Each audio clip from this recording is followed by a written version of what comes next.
Gold, silver, copper बरोबरच aluminium सुद्धा जोरात वाढतोय. पण का वाढतोय हे समजून घेणं महत्वाचं आहे.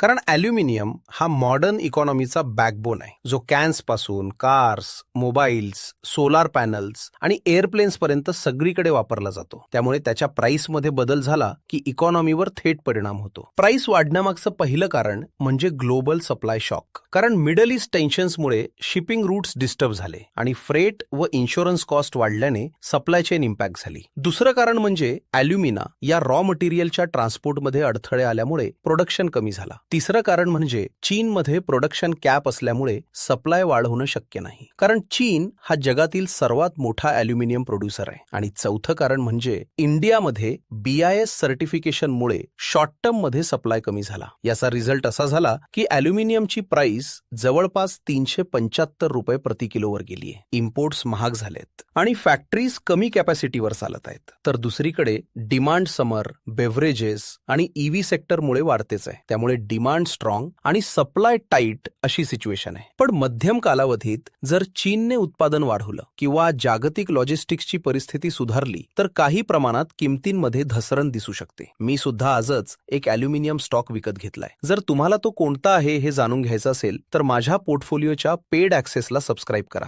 ज्याची लिंक चॅनलच्या डिस्क्रिप्शनमध्ये ओपन फोलिओज समोर दिलेली आहे.